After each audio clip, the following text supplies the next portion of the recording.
নমস্কার বন্ধুরা, আজকে চলে এসেছি আবার একটা পাইল রিডিং নিয়ে। আজকে পাইলগুলো বানিয়েছি ক্রিস্টাল দিয়ে। সবার আগে বলে দিই যে এটা এমিথিস্ট ক্রিস্টাল এবং এটা হচ্ছে ক্যাটস আই। তো আমি ক্রিস্টাল থেরাপিও করি, যাদের প্রয়োজন হবে পার্সোনালি কন্ট্যাক্ট করতে পারো। হ্যাঁ, এটা একটু বলে রাখি ক্রিস্টালগুলো নিয়ে। এটা হলো ক্যাটস আই। এটা যারা কেতুর জাতক, যাদের ডেট অফ বার্থ 7, 16 বা 25, বা যাদের পুরো ডেট অফ বার্থ অ্যাড করে 7, 16, 25 আছে, বা যাদের কেতুর কোনো সমস্যা আছে, কেতু হয়তো অ্যাবসেন্ট আছে তাদের ডেট অফ বার্থে, হয়তো এই 7 নাম্বারটাই কোথাও নেই, তাদের জন্য কিন্তু এটা ভীষণ ভালো কাজ করে। আর এমিথিস্ট কিন্তু মানসিক শান্তি, একটা ফ্রেন্ডশিপ দেওয়ার জন্য, লয়ালিটি, মনোসংযোগতা বা শনির প্রভাব থাকলে এই সব কিছুগুলোর জন্য, একটা ফ্রেন্ডশিপ যে স্ট্রং বন্ড, এই সব কিছুর জন্য কিন্তু এমিথিস্ট ভীষণ ভালো কাজ করে। তো আজকের পাইলগুলো আমি বলে রাখি বন্ধুরা, এই দুটো ক্রিস্টালের মধ্যে যেই ক্রিস্টালটা তোমাদেরকে বেশি অ্যাট্রাক্ট করছে, যেই ক্রিস্টালটা বেশি ভালো লাগছে, সেই ক্রিস্টালটা কিন্তু তোমরা চুজ করো। এবং তার মাধ্যমে আমরা দেখব যে আপনার মানুষটির মনের মধ্যে এখন কি চলছে এবং সেই মানুষটি কবে অ্যাকশন নেবে, কবে আপনার সাথে রিইউনিয়ন হবে, এবং আপনার মানুষটির মনের মধ্যে এখন কি চলছে সেখান থেকেই অ্যাকশন নেবে কি না সেটার প্রেডিকশন আমি আজকে করব। তো বন্ধুরা চলো শুরু করছি। এটা জেনারেল রিডিং, 50 থেকে 60%ই ম্যাচ করবে। যেগুলো ম্যাচ করবে না সেগুলো অন্য কারোর জন্য ছেড়ে দিতে হবে।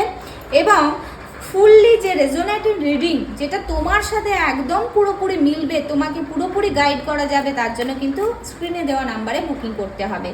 তো এখন দেখবো আমার যে বন্ধুরা আমার এই ভিডিওটা দেখছে তাদের পার্সনের কারেন্ট ফিলিংস কি আছে এবং সে কবে স্টেপ নেবে যদি তোমাদের মধ্যে নো কন্ট্যাক্ট থাকে। তো আমি এটা কার্ড বের করলেই বুঝে যাব যে কি চলছে না চলছে। চলো দেখে নেওয়া যাক। মনের ভেতরে ভীষণ চঞ্চলতা, কার্ড একদম উছলে উছলে এসে পড়ে যাচ্ছে বন্ধুরা। চলো দেখা যাক কি ব্যাপারটা আছে এখন। ভালোবাসার মানুষের ফিলিংস কি আছে বন্ধুরা? ভালোবাসার মানুষের ফিলিংস কি বলি বলো তো?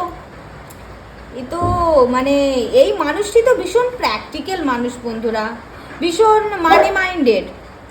টাকা পয়সা রোজগার, নিজের কেরিয়ার, এই সব নিয়েই সে পড়ে থাকে। মানে তার এইসব আর্ট মেটেরিয়াল যে মানে ডেভেলপমেন্টের যে জিনিসগুলো হয়, আর্ট মেটেরিয়াল মানে কি, তার চাকরি, তার টাকা পয়সা, তার জব, তার বিজনেস, তার যে রেপুটেশন, এই সবগুলো নিয়েই কিন্তু সে ভীষণই ব্যতিব্যস্ত হয়ে রয়েছে। তার কিন্তু তোমার প্রতি বিশেষ একটা একদম স্ট্রং যে ভালোবাসাপূর্ণ ফিলিংস সেরকমটা কিন্তু নেই।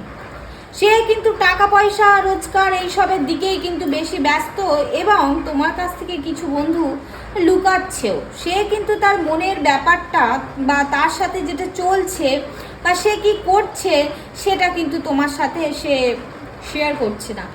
শুনতে খারাপ লাগলেও সত্য কথা, এই পাইলটা যারা পছন্দ করেছো ম্যাক্সিমাম মানুষের কিন্তু মানে চিটিং করছে। তোমার পার্সন তোমার সাথে চিটিং করছে। বন্ধুরা, তার ফিলিংস কিন্তু একটু চিটেড ফিলিংসই দেখাচ্ছে।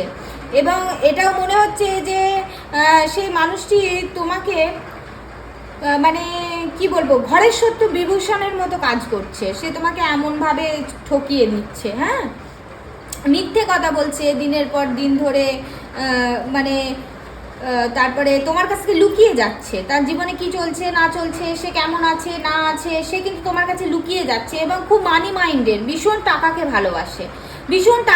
ভালোবাসে, কেরিয়ার ওরিয়েন্টেড মানুষ, একদম ম্যাচিওর মানুষ।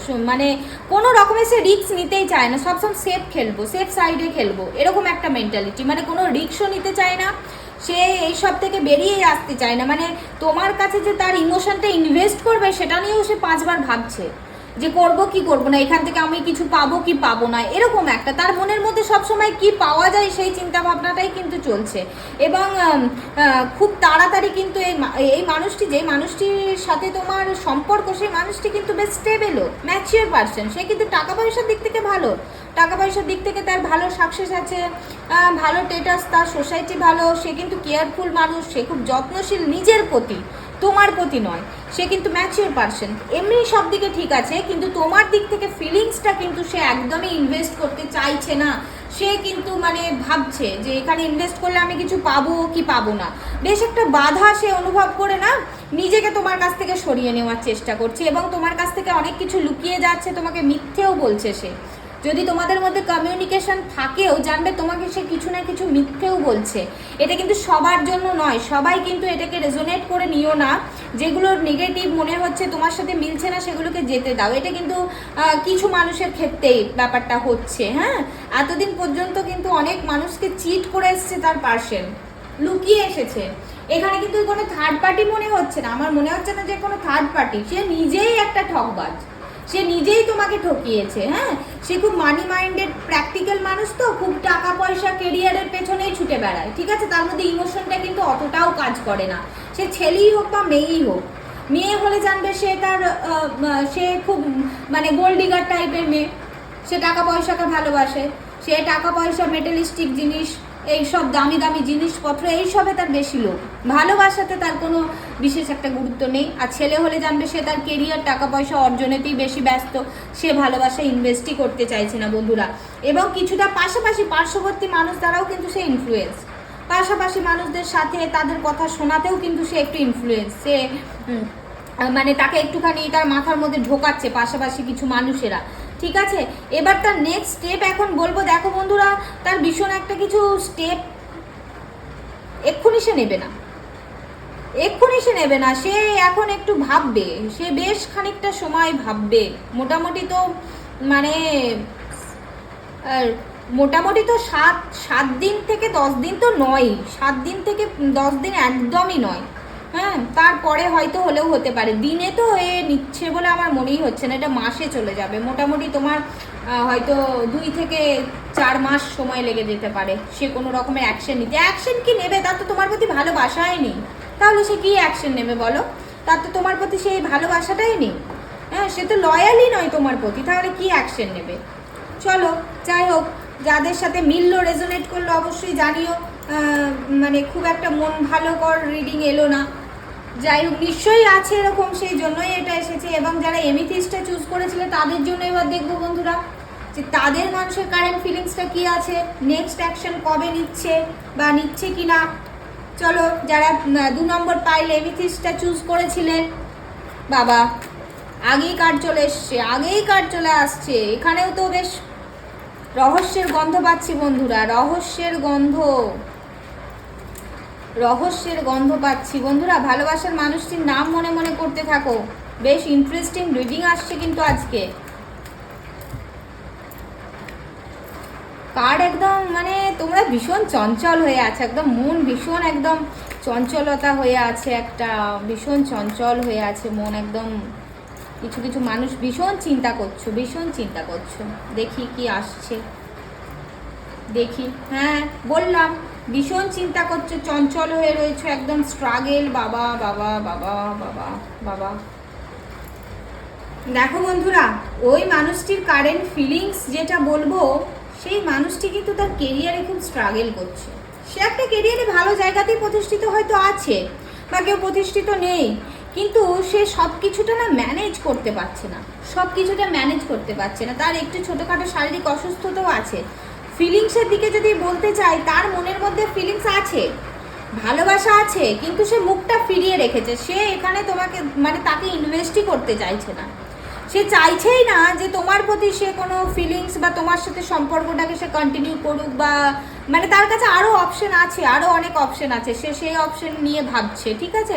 তোমার প্রতি ফিলিংস তো আছে, ভালোবাসা আছে, তবে তোমাকে অ্যাজ এ অপশন রেখেছে, অ্যাজ এ অপশন। সে এখানে ইনভেস্টই করতে চাইছে না, সে চাইছে যে এই সম্পর্কটার মধ্যে হয়তো আর কিছুই বেঁচে নেই, হয়তো আর কিছুই বেঁচে নেই, মানে এই সম্পর্কটা শেষ, এর আর কিচ্ছু নেই এবং কিছু করারও যাবে না, সেই নিয়ে কিন্তু সে মানসিকভাবে বেশ কষ্ট পাচ্ছে এবং একটা শারীরিক কষ্টও কিন্তু তার মধ্যে আছে। বাবা ডেভিলের এনার্জি বন্ধুরা, এখানে তো মনে হচ্ছে থার্ড পার্টি ইনভলভমেন্ট আছে বন্ধুরা। কিছু কিছু মানুষের ক্ষেত্রে কিন্তু ব্ল্যাক ম্যাজিকের একটা আমি গন্ধ পাচ্ছি, ব্ল্যাক ম্যাজিকের একটা গন্ধ পাচ্ছি এবং তার সাথে কিন্তু একটা থার্ড পার্টি ইনভলভমেন্ট কিন্তু ভীষণভাবে আছে বন্ধুরা। আমি বললাম না যে একটা তার কাছে অপশন আছে, তো হতে পারে সেখানে কোনো অন্য কোনো মানুষ, দেখো হতে পারে কি এখানে পরিষ্কার যে থার্ড পার্টি ইস্যু আছে, থার্ড পার্টি ইস্যু একটা আছে, যে মানুষটি থেকে প্রলোভন দেখিয়ে তার কাছে আটকে রাখার চেষ্টা করছে। যে মানুষটি তোমার পার্সনকে প্রলোভন দেখাচ্ছে নানা ধরনের, সেটা শারীরিক প্রলোভন হতে পারে বা টাকা পয়সার প্রলোভন হতে পারে বা মেটালিস্টিক কোনো জিনিসের প্রলোভন দেখিয়ে তোমার পার্সনটিকে কিন্তু তার দিকে আকৃষ্ট করে রেখে দেওয়ার চেষ্টা করছে, তোমার দিকে ঘুরে ফিরে দেখতেই দিচ্ছে না, এরকম একটা ব্যাপার। তবে বলি বন্ধুরা, কিছু মানুষের জীবনে কিন্তু এই সম্পর্কটা একদম শেষ হয়ে গিয়ে অন্য একটা নতুন কোনো সম্পর্ক আসতে পারে, অন্য কোনো একটা নতুন সম্পর্ক আসতে পারে এবং তোমার পার্সনও সেটাই ভাবছে যে কিছু কিছু মানুষের পার্সন যে এই সম্পর্কটা শেষ হয়ে গেছে, গিয়ে নতুন কোনো মানুষের একটা এন্ট্রি। আর কিছু মানুষের ক্ষেত্রে কিন্তু একটা যোগাযোগও আসতে চলেছে, যোগাযোগ করার চিন্তা ভাবনা করছে এবং সেই যোগাযোগটা হয়তো 1 মাস, 1 সপ্তাহ থেকে 1 মাসের মধ্যে কিন্তু যোগাযোগটা আসতে চলেছে। তবে ম্যাক্সিমাম মানুষের ক্ষেত্রেই বন্ধুরা ভালোবাসাটা টিকবার জায়গা কিন্তু খুব কম, কারণ এখানে ডেভিলের এনার্জি মানে থার্ড পার্টি ভীষণভাবে ইনফ্লুয়েন্স করছে, ভীষণভাবে তাকে আটকে রাখার চেষ্টা করছে, টাকা পয়সা নানা লোভ লালসা এইসব দিয়ে তোমার পার্সনকে কিন্তু তার দিকে খিচে টেনে নিয়ে আসার চেষ্টা করছে এবং সে কনফিউজ হয়ে যাচ্ছে যে আমি কী করব, কোনটা করা উচিত। সে নিজে কনফিউজ হয়ে যাচ্ছে, সে ভাবতেই পারছে না যে আমি কোন দিকে অ্যাকশন নেব, কি করব। তবে তোমার পার্সন কিন্তু তোমার দিক থেকে দেখো সবগুলোতে মুখ ফিরিয়ে আছে, তোমার কাছে যেন সে তার ফিলিংসটাকে ইনভেস্টই করতে চাইছে না, সে এখান থেকে একদম আশাহত হয়ে গেছে, সে এটা ধরেই নিয়েছে যে সম্পর্কটা নেই আর টিকবে না, ওর সাথে সম্পর্ক থাকবেও না এরকম। তবে অল্প বিস্তর কিছু মানুষের জন্য 10-20% মানুষের জন্য কিন্তু নতুন কোনো মানে নতুন করে আবার তোমাদের দুজনের মধ্যে একটা সম্পর্ক আসতে চলেছে, তবে সেটা খুব সামান্য মানুষের জন্য, খুবই সামান্য মানুষের জন্য। বন্ধুরা আজকে মনটা আমার একদম ভালো লাগলো না, আমার বন্ধুদের জন্য একদমই কোনো পাইলেতেই ভীষণ ভালো একটা এনার্জি এলো না বন্ধুরা। হ্যাঁ, তোমরা তোমাদের লাইফ নিয়ে ভালো করে জানতে হলে, ডিটেল জানতে হলে পার্সোনাল রিডিং বুক করো, সেখানে তোমরা ডিটেল পেয়ে যাবে। এখানে তো অনেক হাজার মানুষ দেখছে, 100-1000 মানুষ, তো অনেকের এনার্জি চ্যানেল হচ্ছে, তো কোন মানুষটির এবার কি এনার্জি চলছে সবার জন্যই তো রিডিংটা, এটা একটা জেনারেল রিডিং, তাই তোমার জন্য পুরোপুরি মিলে যাওয়ার মতো রিডিং পেতে কিন্তু অবশ্যই পার্সোনাল সেশন তোমাকে বুক করতে হবে। Thank you. তো অবশ্যই এর মধ্যে থেকে যেটুকু পজিটিভিটি পেলে তোমরা ক্লেম করো, আর thank you God, thank you universe, 444, 666, 555, যেটা ইচ্ছে লেখো এবং সবাই ভালো থাকো, পজিটিভ থাকো। Thank you God, thank you universe, thank you, thank you, thank you.